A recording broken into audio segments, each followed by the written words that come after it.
Mungkin masih banyak juga masyarakat yang belum terlalu paham sebenarnya apa itu COVID. Jadi COVID itu sebenarnya suatu penyakit singkatan dari Coronavirus Disease 19 atau COVID-19 yang disebabkan oleh sebuah virus baru yang ditemukan pada tahun 2019 kemarin, yakni virus SARS-CoV-2 yang asal muasalnya itu dari Cina. Jadi penyakit ini adalah salah satu penyakit menular yang disebabkan oleh virus yang bergejala terutama pada sistem pernapasan, yang utamanya di sistem pernapasan.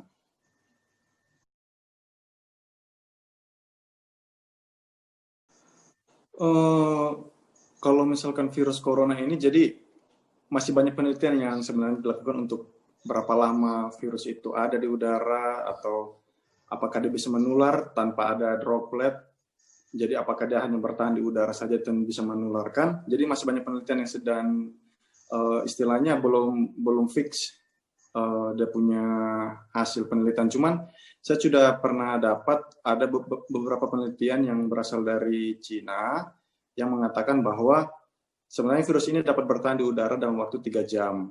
Jadi dalam 3 jam itu udara masih dapat bertahan, virus ini masih bisa bertahan di udara. Namun kondisi-kondisi udara tertentu yang mendukung untuk hidupnya virus ini. Contohnya pada keadaan udara yang di lingkungan tertutup atau pada lingkungan yang kelembapannya tinggi, nah itu tuh biasanya tempat virusnya masih bisa bertahan. Cuman kalau misalkan udaranya terbuka luas seperti outdoor dengan tingkat kelembapan yang rendah atau suhu panas pada siang hari seperti itu, tempat kering, kemungkinan untuk hidup virus ini lebih rendah. Nah begitu. Untuk penelitian seperti itu. Cuman pastinya belum ada waktu yang pastinya.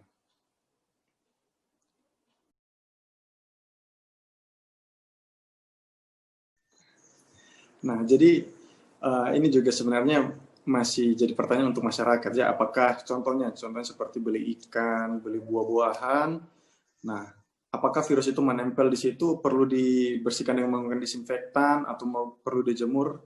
Nah, jadi otomatis yang pertama kayak contohnya ikan atau buah-buahan itu kan kalau dijemur atau disemprotkan disinfektan dapat merusak bahan tersebut kan. Jadi akhirnya malah menjadi racun karena disinfektannya tersebut. Sehingga sebenarnya khusus untuk makanan, kalau misalkan teman-teman atau masyarakat yang membeli makanan merasa ada kemungkinan virus di situ, saran saya hanya yang pertama ingat selalu cuci tangan sebelum melakukan pengelolaan makanan tersebut, dan juga yang penting adalah memasaknya sampai matang betul-betul. Ya, kalau misalkan dicuci pakai sabun untuk khusus buah-buahan yang tidak mengandung racun. Nah, terus kalau misalkan ada pertanyaan juga seperti kayak barang yang kita sentuh, contoh kayak gagang pintu atau buku, pena, apakah orang-orang yang mempunyai virus dapat menempelkan virus tersebut pada benda tersebut? Bisa. Jadi virus-virus tersebut yang sudah menempel di tangan akan menempel ke benda-benda yang sudah disentuh oleh orang yang mempunyai virus tersebut. Berapa lama dia bisa bertahan? Kembali lagi dari jenis barang yang dipegang. Contohnya kalau misalkan kayak tisu atau kertas yang tipis begitu, virus dapat bertahan sekitar 3-4 jam. Kalau misalkan benda-benda seperti kayu atau besi itu bisa lebih lama, bisa sampai 2-4 hari. Nah, jadi istilahnya tidak secara sama, semua benda itu waktu hidupnya sama. Jadi jenis bendanya beda, waktu hidup virusnya akan berbeda. Tapi pastinya adalah virusnya dapat menempel. Nah, itulah sebabnya kenapa kita harus selalu meminta masyarakat untuk selalu cuci tangan. Karena kalau misalkan sudah menyentuh, otomatis virus akan pindah ke tangan kita. Dan kalau misalkan kena ke istilahnya masuk ke dalam mulut, jadinya akan menular. Seperti itu.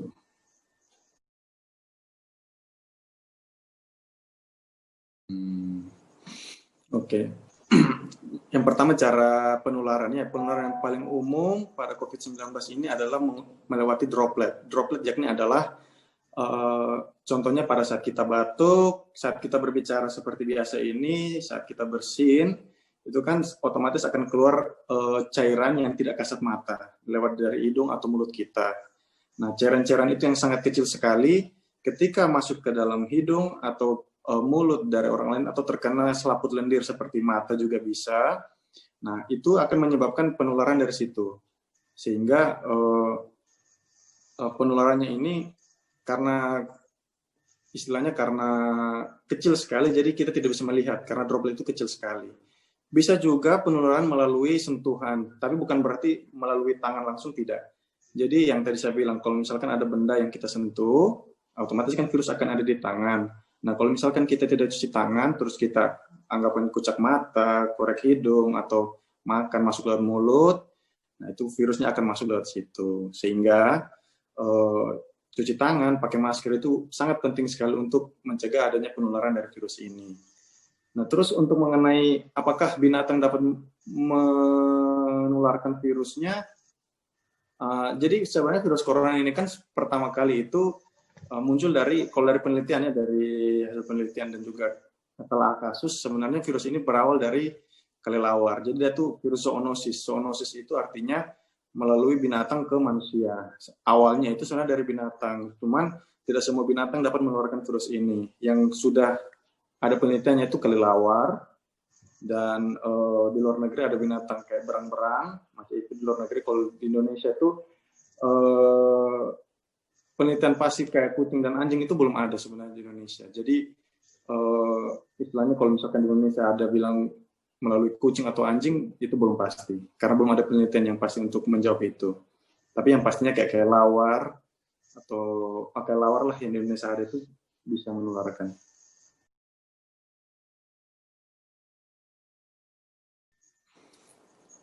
Gejala COVID-19 ini, kan tadi yang pertama saya bilang bahwa dia tuh menyerang utamanya di saluran pernapasan. Nah, otomatis gejala yang paling sering adalah gejala saluran pernapasan. Contohnya batuk, pilek, bersin-bersin, sakit tenggorokan.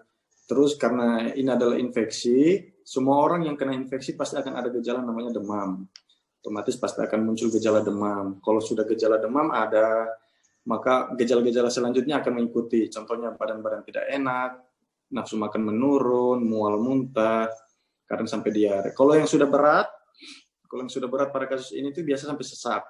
Nah, itu tandanya bahwa penyakit ini sudah bukan penyakit baru lagi di tubuh kita, sehingga respon tubuh sudah semakin berat, otomatis menyebabkan gejala yang lebih berat.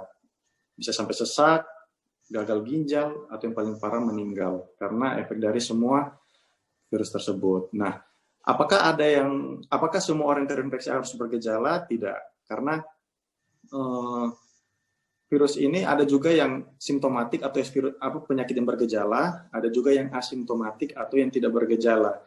Nah, jadi tidak semua orang terinfeksi virus ini akan memunculkan gejala. Bagaimana orang yang terinfeksi itu tidak bisa kena gejala? Itu kembali pada respon tubuh orang masing-masing. Jadi respon tubuh orang tersebut apakah kuat terhadap virus tersebut sehingga menyebabkan gejala yang berat, atau respon tubuh tersebut tidak terlalu kuat sehingga tidak menimbulkan gejala. Nah, itu kembali pada masing-masing orang tersebut. Bisa karena mungkin pada orang tersebut sistem imunnya rendah, atau ada penyakit lain yang menyebabkan respon imun akan menurun, seperti atau hipertensi dan lain-lain. Itu bisa.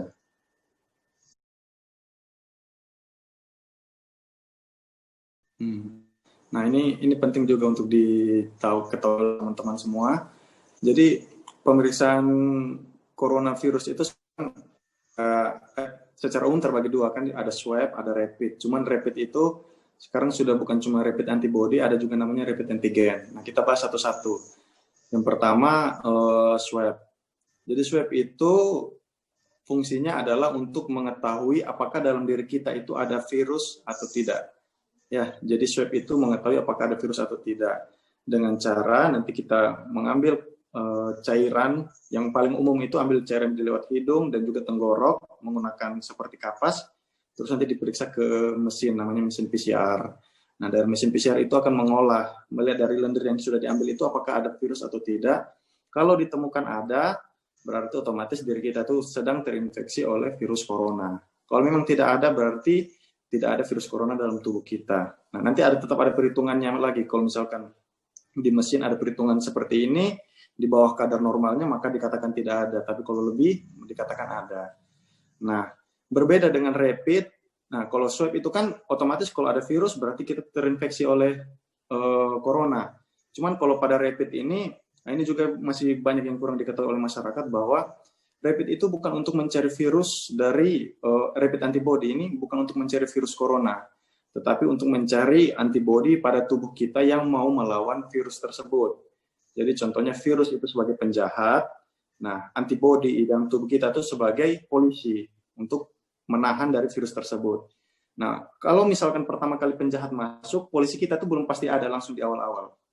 Jadi dia akan perlahan dibentuk dulu polisinya sampai banyak, baru bisa melawan virus. Nah, itu kalau sudah banyak polisinya, baru bisa ditemukan positif pada rapid test.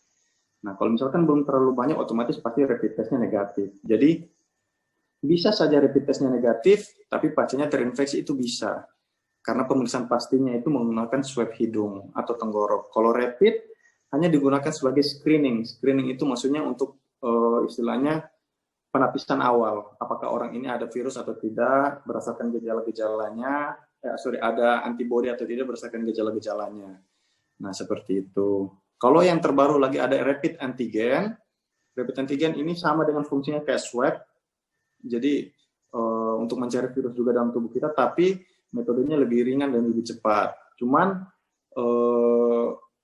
sensitivitas terhadap virusnya lebih rendah dibandingkan swab, sehingga tetap pilihan utama kita untuk mendiagnosis corona itu menggunakan swab tenggorok.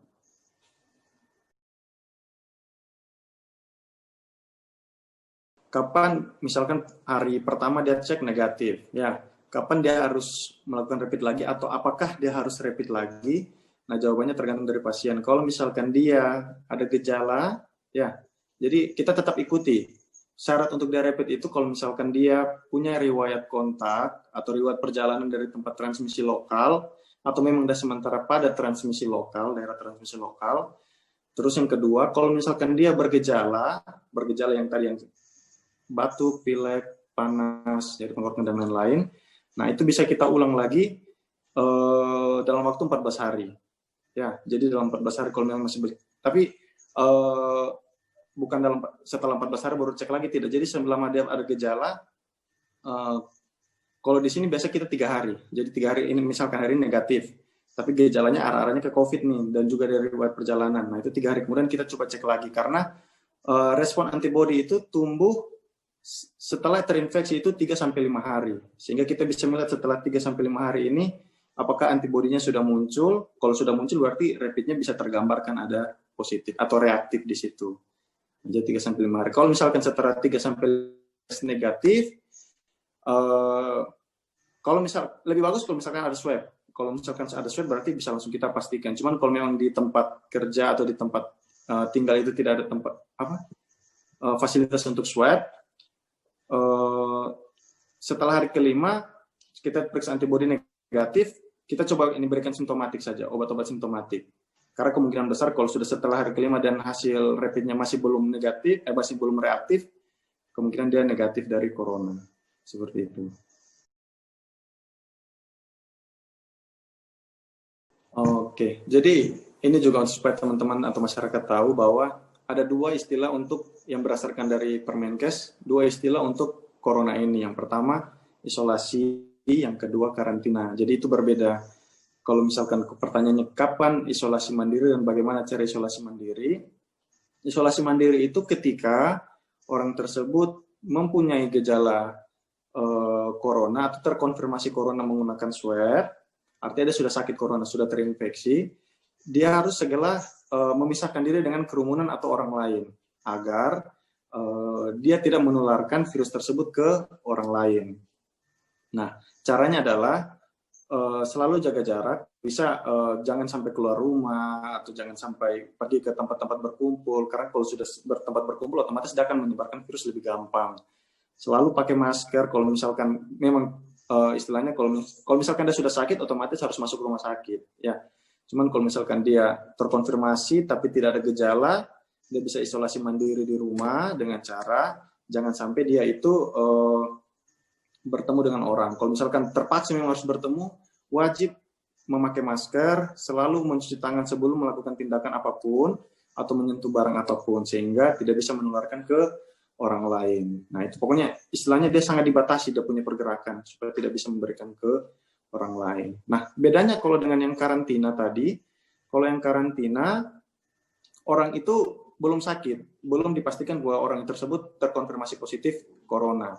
Jadi, orang yang sudah pernah melakukan perjalanan ke tempat transmisi atau memang dia berada di tempat transmisi, dia memisahkan diri kepada kerumunan yang mempunyai risiko untuk menular. Jadi orang sehat yang menutup diri kepada orang lain. Itulah yang menyebabkan menyebabkan kita tuh selalu istilahnya memotivasi orang-orang untuk selalu jaga jarak, tetap tinggal di rumah. Itu artinya untuk selalu karantina diri agar tidak bisa tertular dari orang lain yang sedang dalam perkumpulan di masyarakat. Karena tetap walaupun mereka positif, tetap kan ada beberapa masyarakat yang istilahnya tidak patuh dengan aturan seperti ini. Saya tetap keluar, tetap berkumpul, akhirnya dapat menularkan ke orang lain. Seperti itu.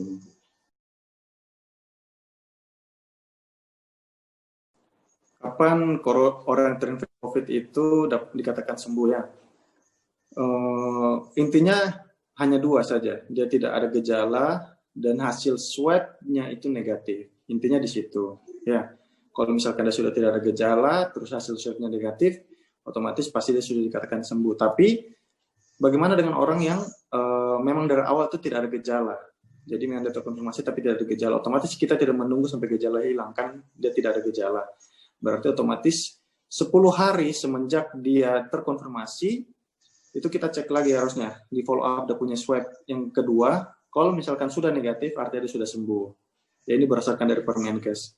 Kalau misalkan setelah 10 hari masih ada positif corona, berarti 10 hari kemudian kita cek lagi yang ketiga. Nah, kalau misalkan sudah negatif, pasien dikatakan sembuh.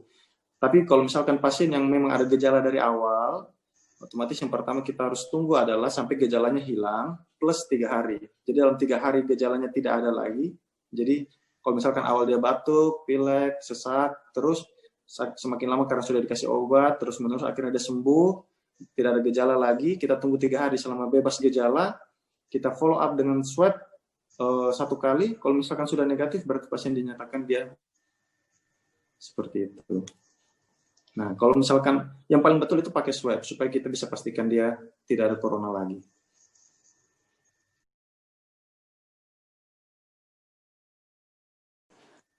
Mengenai kasus infeksi ulang ya pada corona ini, sejauh ini yang saya pernah temukan, yang saya baca di jurnal itu baru tidak terlalu banyak. Mungkin yang saya dapat pun laporan kasusnya itu baru 1 orang yang ada kemungkinan untuk terjadi infeksi ulang.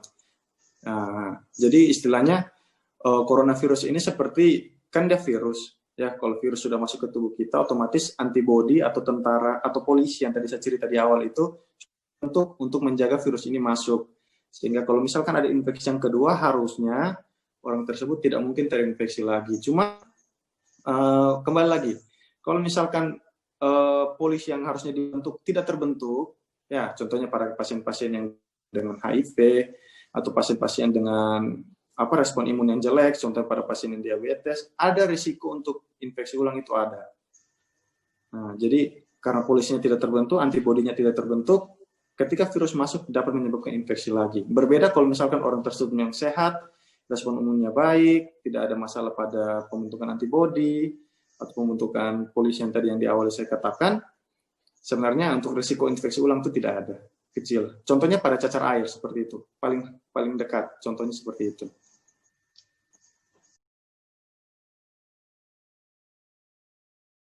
Untuk vaksin ini kalau Indonesia punya itu sekarang sebenarnya sudah dikembangkannya vaksinnya, itu sudah dibuat, sudah dalam tahap penelitian sekarang. Kalau berita terakhir yang saya ikuti, vaksin di Indonesia itu sekarang sudah masuk tahap istilahnya menunggu legalitas dari Badan POM. Jadi istilahnya vaksinnya sudah ada, tinggal apa Badan POM sudah ACC atau belum. Kalau sudah ACC bisa diberikan, dan rencananya kalau bukan akhir November, pada pertengahan bulan Desember. Kalau dari berita yang saya dengar ya, soalnya ini untuk penelitian jurnalnya juga saya belum baca. Berbeda kalau misalkan kayak di luar negeri kayak di Amerika atau Cina itu sudah ada beberapa vaksin yang sama juga sudah dalam tahap menunggu legalitas dari Badan POM di luar. Kalau misalkan sudah bisa keluar, nanti bisa disebarkan ke masyarakat umum. Cuman normalnya kan harusnya vaksin itu dibuat lama karena penelitiannya itu bertahun-tahun istilahnya untuk mencegah yang pertama ada efek samping, mencegah keamanannya dan lain-lain.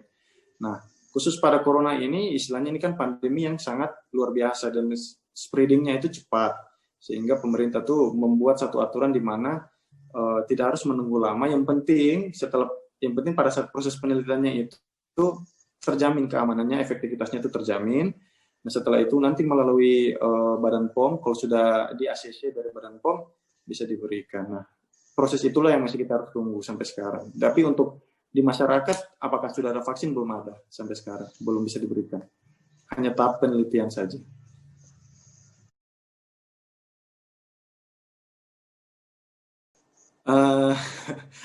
Mengenai kayak makanan atau dan lain-lain itu,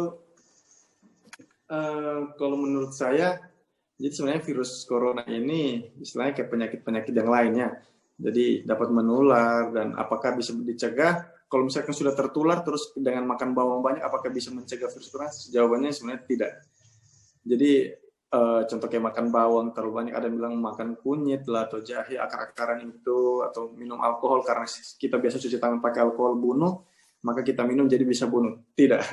Berbeda, ada punya sistem mekanismenya tuh beda. Karena kalau di tangan kan kulit virus itu tidak bisa masuk ke dalam tangan toh. Karena tangan kita ini tidak ada istilahnya reseptor untuk virus menempel itu tidak ada di tangan atau kulit. Sedangkan pada mulut, pada hidung, pada mata itu ada.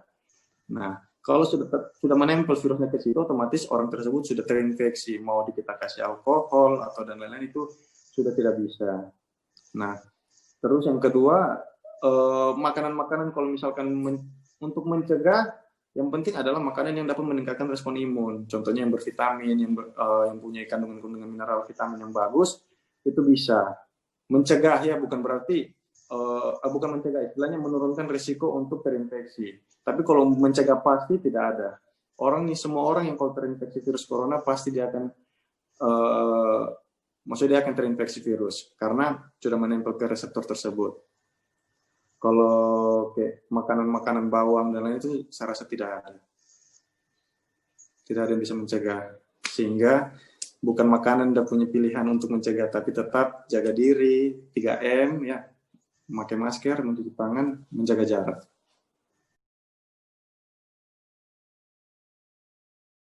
Oke, minum air hangat. Kalau minum air hangat tidak ada, maksudnya tidak berespon dengan punya virus. Kalau berjemur matahari ini dulu ada penelitian, tapi bukan untuk membunuh virusnya, tapi berjemur di bawah panas matahari itu hanya meningkatkan kita punya sistem imun tubuh. Nah, tapi bukan sembarang matahari yang kita ambil, jadi bukan jam 12 siang kita langsung jemur diri, tidak. Jadi ada waktu-waktu tertentu kita bisa berjemur di panas agar yang kita dapat itu adalah sinar ultraviolet B, UVB. Nah, UVB itu yang dapat menyebabkan meningkatkan respon imun tubuh kita agar ketika paparan virus masuk, respon imun kita tuh bisa bekerja lebih baik sehingga bisa melawan virus lebih baik, sehingga mengurangi gejala yang akan timbul pada diri kita. Tapi tidak mengurangi risiko untuk terkena infeksi virusnya tetap sama.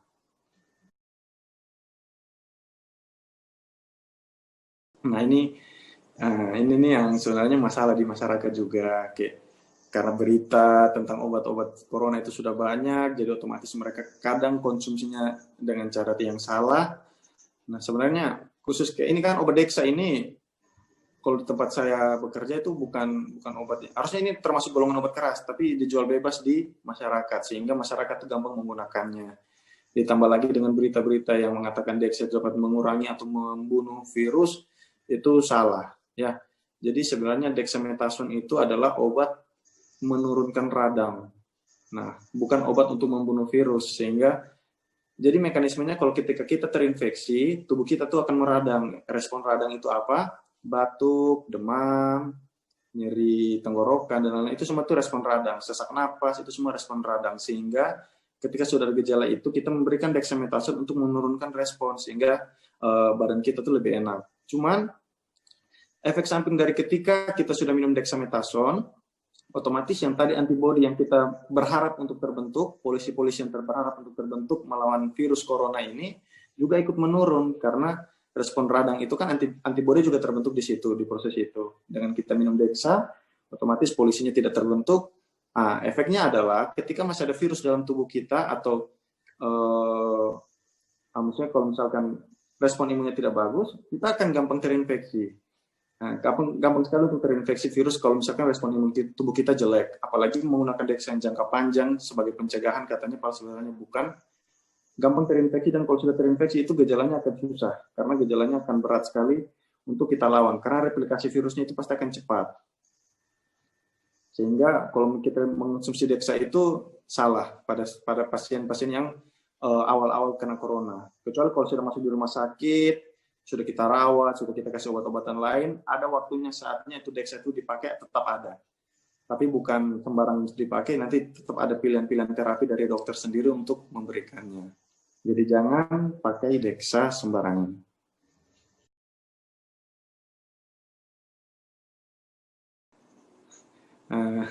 Termogan ya. Termogan itu, ini sebenarnya lucu juga di masyarakat. Anehnya, kenapa banyak masyarakat percaya bahwa termogan itu dapat menyebabkan kanker otak? Itu salah besar. Salah besar sekali. Kalau misalkan masih ada masyarakat yang percaya, coba diedukasi lebih sering lagi. Soalnya kenapa? Yang menyebabkan kanker otak itu bukan sinar, kan termogan itu untuk mengukur suhu menggunakan sinar infrared, inframerah. Nah, infrared itu efek kepada tubuh kita, apalagi cuma waktu sebentar ini tidak ada. Sangat kecil, maksudnya sampai tidak ada sebenarnya untuk membahayakan tubuh kita. Karena infrared itu maksudnya untuk menembus dari kulit saja itu susah. Sehingga ketika gunakan termogan untuk mengukur suhu, itu saya rasa aman sekali. Kecuali contohnya pada pemeriksaan ronsen yang pakai sinar X-ray.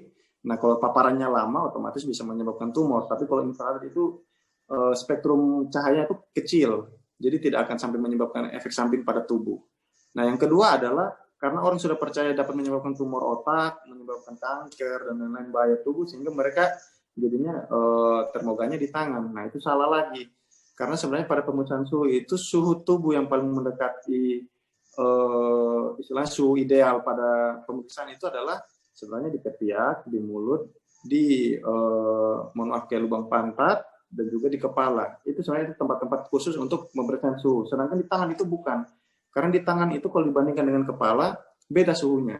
Bahkan kalau misalkan sekarang Anda pegang suhu di tangan Anda, terus pegang di kepala di kepala Anda, itu akan berbeda, akan lebih hangat pada kepala. Nah, sehingga orang tetap mengecek suhu termogan di tangan, otomatis pasti akan perbedaan hasilnya kalau misalkan termogannya di kepala. Pasti akan selalu normal di tangan. Padahal sebenarnya pada periksa di kepala, itu suhunya tinggi, sampai 38, 39, pas di tangan ternyata cuma 36, akhirnya lewat. Nah, begitu. Jadi tetap yang paling betul ada pemeriksaannya di kepala.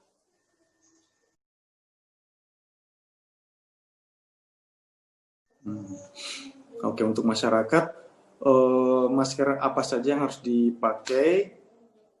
Yang paling betul adalah sebenarnya masker yang maksudnya yang bisa didapat ya. Paling bagus itu sebenarnya untuk masyarakat adalah masker surgical, masker contoh kayak begini. Masker yang ini. Nah, masker ini yang paling istilahnya paling ideal untuk masyarakat pakai.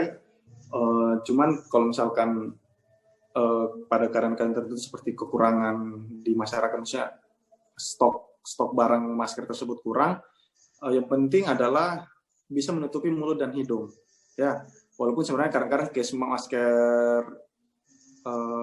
yang biasa masker kain biasa itu, yang hitam atau yang satu warna polos itu sebenarnya kurang efektif karena tidak dapat menyaring virus kan kecil sekali, sedangkan masker itu udah punya partikelnya itu masih agak luas sehingga virus masih bisa masuk. Terus ketika dia bersin atau ketika dia batuk, karena partikelnya itu dapat memecah droplet atau cairan-cairan yang sudah melewati masker sehingga risiko infeksi sebenarnya lebih besar pada pasien-pasien yang bukan menggunakan masker bedah atau masker yang tadi yang hijau itu.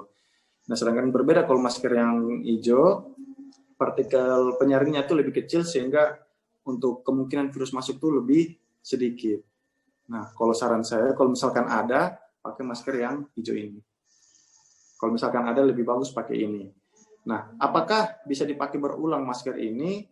Jawabannya, selama dia tidak lembab, selama dia masih kering, selama dia tidak kotor, sebenarnya masih. Kalau misalkan istilahnya kita punya masker sedikit, ya masih bisa. Kalau misalkan syarat-syaratnya terpenuhi, tapi kalau misalkan sudah kotor, sudah lembab, sebaiknya jangan, karena ketika dia sudah kotor dan sudah lembab, risiko untuk infeksi itu ada, bahkan infeksi selain virus corona juga bisa masuk pada masker-masker yang lembab atau kotor. Ya, terus maksimal penggunaan masker ini sebenarnya cuma 4-8 jam saja. Di atas itu sebenarnya kalau misalkan sebaiknya diganti kalau misalkan ada.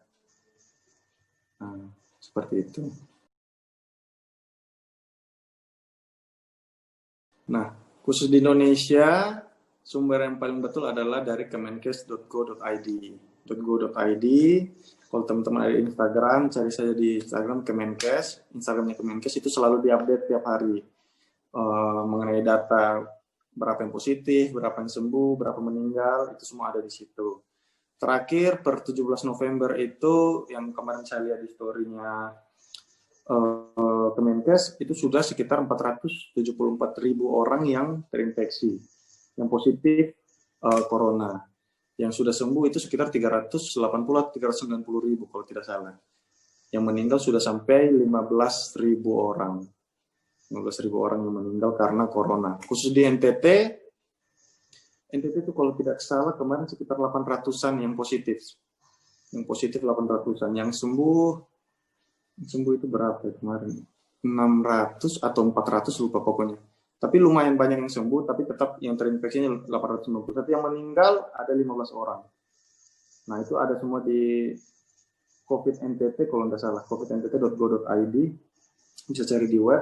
Itu ada info-info yang pasti mengenai berapa yang sakit, berapa yang suspek, berapa yang sudah terkonfirmasi, berapa yang meninggal, itu semua ada di situ. Nah, itu data-data seperti itu yang lebih patut untuk dipercaya daripada yang tidak ada istilahnya dasar datanya. Contoh pada kayak Instagram yang bukan berhubungan dengan corona atau yang berhubungan dengan kesehatan, nah itu jangan terlalu dipercaya. Lebih percaya pada bagian dinas kesehatan punya atau Kementerian Kesehatan punya.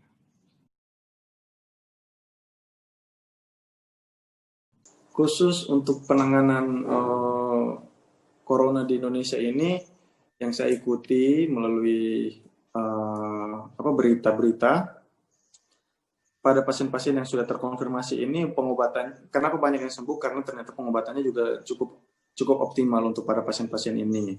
Ya, jadi obat-obat yang diberikan pada saat perawatan itu sudah sesuai dengan jurnal yang dikeluarkan oleh internasional. Terus yang kedua, yang masalahnya sekarang adalah untuk kita tracking atau untuk kita mencari tahu berapa banyak orang yang terkena virus itu yang susah. Karena yang pertama alat PCR-nya itu masih tidak terlalu banyak di testing. Karena ini masih lambat. Karena kita 200-an juta orang di Indonesia. Nah itu alatnya tidak terlalu mencukupi untuk periksa banyak sebanyak itu. Itu yang kurang. Jadi data terakhir itu hanya sekitar 1,38% populasi Indonesia yang sudah di testing. Itu yang baru di testing, yang lainnya itu belum. Sehingga masih sangat sedikit sekali untuk kita melakukan testing. Itu masalah yang pertama. Yang kedua, penanganan yang kedua itu kayak masalahnya adalah kayak orang-orang yang itu tidak mau di testing juga. Jadi alatnya sudah ada, SDM-nya sudah ada, tapi orang-orang tersebut takut atau tidak senang untuk dilakukan testing corona. Nah itu juga jadi masalah, sehingga maksudnya kita cari tahu pada daerah ini apakah coronanya banyak atau tidak. Nah itu kita susah untuk cari tahu. Jadi gampang terjadi penularan daerah-daerah tersebut. Nah harapan saya kayak semoga di NTT itu tidak, semoga orang-orang itu bisa lebih mengerti, karena di NTT kan sudah ada alat untuk periksa PCR di Johannes, RSUD Johannes. Nah, itu kalau bisa diperiksa di sana kalau sudah ada gejala dan lain-lain. Khusus untuk pengobatan, saya rasa kalau mengikuti dengan jurnal internasional cukup sama, maksudnya cukup ideal dibandingkan dengan yang jurnal internasional keluarkan. Di Indonesia itu sudah cukup bagus.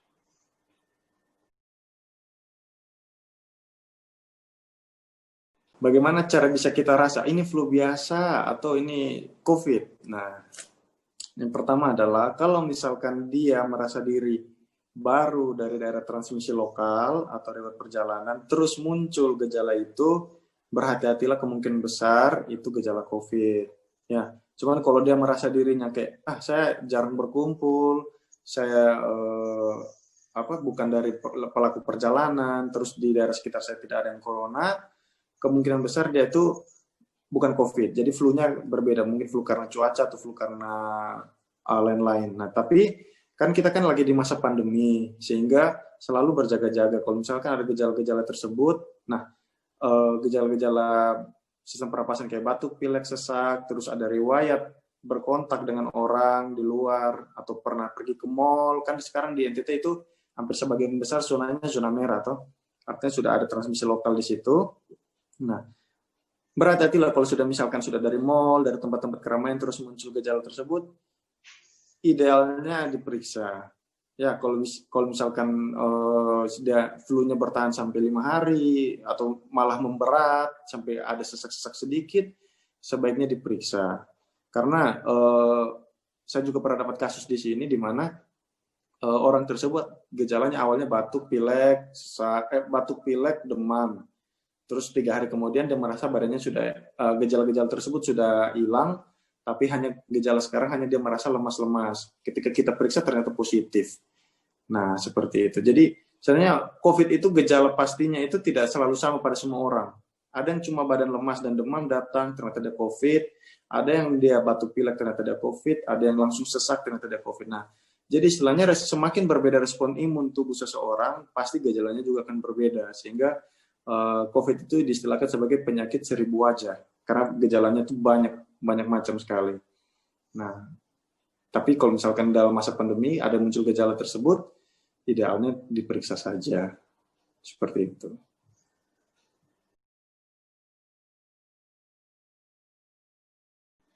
Siapa saja yang rentan? Kalau siapa saja yang kemungkinan kena, semua orang pasti kemungkinannya kena ada. Tapi siapa saja yang rentan adalah kita melihat dari apakah orang tersebut respon imunnya jelek atau tidak. Nah, bagaimana kita bisa tahu orang itu respon imun jelek atau tidak? Yang pertama, respon imun orang-orang jelek itu biasanya pada orang-orang yang sudah menua. Ya, otomatis orang menua dan orang yang muda itu respon imunnya pasti lebih rendah pada orang tua. Apalagi kalau misalkan diikuti dengan riwayat penyakit diabetes, terus ada riwayat penyakit HIV, pada orang muda juga bisa kalau orang dengan penyakit HIV. Terus yang menurunkan respon imun, orang yang menggunakan obat-obatan yang penurunan radang seperti tadi dexamethasone, nah itu yang orang-orang sering menggunakan obat-obat dexa begitu, itu rentan sekali untuk gampang terkena virus, gampang terkena penyakit, karena dari keempat tadi yang saya jelaskan itu dapat menurunkan respon imun tubuh seseorang, sehingga untuk menangkal virus masuk itu susah, jadi gampang sekali untuk terkena infeksi. Nah, kalau sudah terinfeksi, ditambah lagi kalau orang tersebut ada contohnya darah tinggi lah, riwayat sakit jantung lah, riwayat masalah darah lah, dapat menyebabkan gejala yang lebih berat. Bisa sampai serangan jantung, sampai istilahnya ada juga yang mati mendadak karena darahnya itu menggumpal, karena efek dari respon radang tadi. Sehingga menyebabkan stroke atau serangan jantung yang mendadak, sehingga dapat menyebabkan meninggal lebih cepat. Seperti itu. Yang pertama adalah virus ini itu kan istilahnya virus ini maksudnya penyakit ini kan disebabkan oleh virus yang dapat menular melalui bahkan dengan bicara saja dapat menularkan, seperti itu. Istilahnya gampang sekali, proses penularannya itu sangat gampang, hanya dengan berbicara, hanya dengan batuk depan orang saja itu sudah dapat menularkan, apalagi ada penelitian yang mengatakan bahwa dia bisa bertahan dalam udara. Nah, maksudnya istilahnya ada bahwa virus ini tuh ada di mana-mana. Karena virus ini ada di mana-mana, baik di manusianya, baik di bendanya, baik di orangnya. Sehingga dengan cara penularan seperti ini pasti akan gampang sekali untuk menularkan. Berbeda kayak misalkan contoh kayak penyakit diare, contohnya kan diare itu hanya bisa menularkan lewat makanan yang kotor, sehingga orang makan yang kotor dia akan terkena diare. Tapi kalau virus ini ada di udara, berarti orang yang bernapas saja bisa terkena.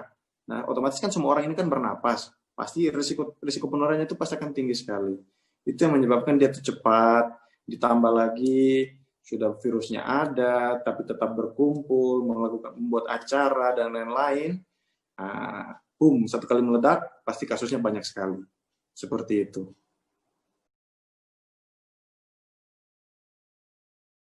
Kalau menurut saya sangat mengkhawatirkan. Bahkan saya juga takut sekali kalau misalkan karena virus corona ini. Kenapa? Karena yang tadi saya bilang virus corona ini kan penyakit seribu wajah. Kita tidak bisa tahu gejalanya bagaimana. Bahkan kayak badan-badan sakit saja sekarang saya sudah apakah saya kena corona seperti itu tuh. Karena saking kita tidak bisa identifikasi gejala pastinya. Nah, sehingga ketika sudah ada gejala biasa saya sering coba-coba tes, untungnya negatif, selalu negatif. Nah, yang kedua adalah dia ini tidak pandang siapapun. Jadi pasti semua orang pasti akan kena. Termasuk saya, apalagi kita tenaga kesehatan yang sering terpapar dengan orang-orang yang tidak tahu status coronanya bagaimana, pasti selalu berisiko untuk terkena.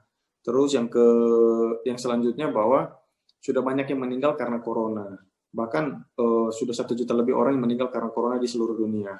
Nah, berarti corona ini bukan masalah yang bisa kita sepelekan. Jadi karena sudah menyebabkan meninggal, dan juga kalau misalkan ada yang pernah saya baca bahwa kalau sudah sampai level sesak, otomatis walaupun kita sembuh setelah sesaknya itu tetap meninggalkan gejala-gejala sisa karena paru-paru kita itu sudah rusak dan lain-lain. Nah itu menurut saya kayak virus corona ini jangan dianggap enteng karena efek sampingnya itu banyak. Jadi masyarakat yang percaya, maksudnya media itu kalau dari saya melihat bahwa mungkin media itu benar. Orang yang virus corona itu terlalu dibesar-besarkan lah, terlalu ini. Tapi sebenarnya kenyataannya adalah yang tadi saya bilang, virus corona ini memang gejala awalnya itu seperti sakit pernapasan, tapi respon imun terhadap khusus pada corona ini berbeda. Dia bisa menyerang ke organ lain, contohnya pada ginjal, contohnya pada pembuluh darah, sehingga menyebabkan nanti terbentuknya benda asing. Maksudnya kayak darah yang menggumpal itu kan terhitung sebagai benda asing, menyumbat, pembuluh darah kecil, otomatis akhirnya jadi gagal organ. Nah, itu dapat menyebabkan meninggal.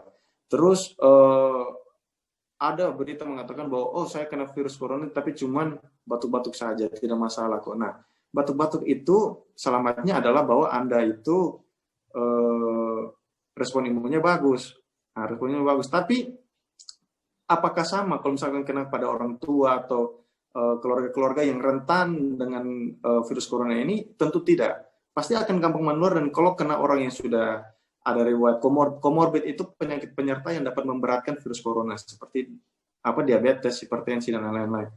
Nah, kalau misalkan orang tersebut ada komorbid terus terinfeksi virus corona, otomatis gejalanya pasti akan lebih berat. Stroke, serangan jantung, gagal ginjal, mati mendadak itu ada. Nah, bukan kita besar-besarkan, tapi karena kasusnya itu sudah ada, sudah pernah ada terjadi seperti itu, penelitiannya sudah ada, sehingga kalau masyarakat mengatakan kita besar-besarkan itu salah besar. Karena kejadian nyatanya itu ada. Mungkin orang yang ngomong itu orang yang pada saat kena corona dia tidak apa-apa, hanya batuk pilek saja. Syukur untungnya dia masih hidup. Tapi tidak mungkin orang yang sampai sesak napas berat, hampir meninggal terus mengatakan seperti itu, tidak mungkin ada yang seperti itu. Pasti mereka akan mengatakan bahwa virus corona itu pasti berat. Nah, itu dia. Jadi sebelum kita sampai tahap di mana kita hampir meninggal, sebaiknya kita cegah.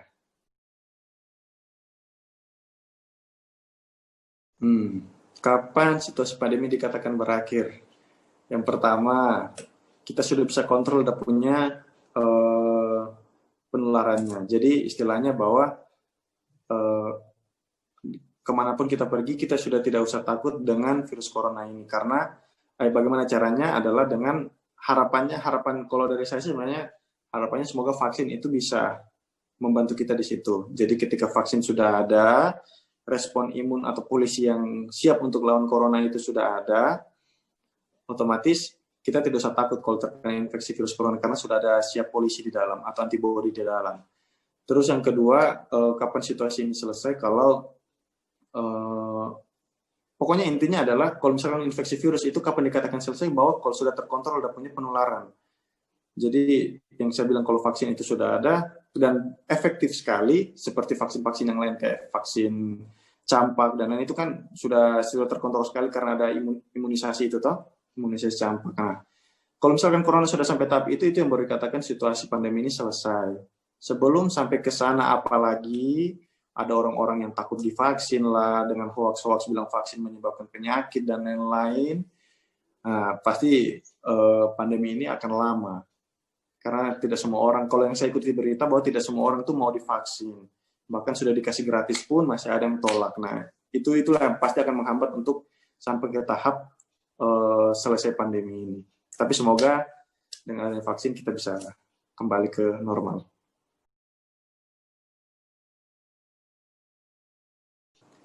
Oke, untuk masyarakat yang mungkin menonton ini, yang pertama selalu ingat 3M tambah 1H. Menjaga jarak, memakai masker, sama mencuci tangan, terus hanya itu adalah hindari kerumunan. Jadi selalu ingat itu 4 untuk tetap bisa mencegah ada penularan di corona. Apalagi sekarang di NTT ini sudah banyak yang masuk zona merah, artinya risiko untuk infeksi antar masyarakat itu sudah semakin besar, sehingga lebih diwaspadai untuk jangan sampai terjadi penularan antar orang atau dalam keluarga sendiri. Karena rasa bersalahnya kalau kita sebagai orang yang menularkan kepada keluarga itu sangat besar. Sehingga jangan sampai teman-teman yang nonton ini sebagai faktor penular kepada keluarga. Terus yang kedua, kalau misalkan mau mencari informasi mengenai corona, carilah orang yang bisa mengerti tentang penyakit ini. Kalau misalkan saya analogikan, kalau misalkan mau membeli ikan, maka carilah penjual ikan, jangan cari penjual buah, karena penjual buah itu tidak menjual ikan. Sama seperti ini, kalau mau mencari informasi mengenai corona, carilah tenaga kesehatan yang mengerti, contohnya dokter, atau istilahnya berita-berita Instagram yang memang dasarnya itu dasar kesehatan. Banyak sekali Instagram yang sekarang dasar-dasar tentang kesehatan corona itu banyak. Jadi jangan sampai malah ikut-ikut artis lah, ikut politisi lah, tempat untuk mencari informasi mengenai corona. Jadi masalah sekarang kan sering banyak hoax. Nah, dengan cara itulah untuk mengurangi hoax-hoax yang ada di masyarakat, carilah sumber informasi yang lebih jelas. Mungkin itu saja dari saya.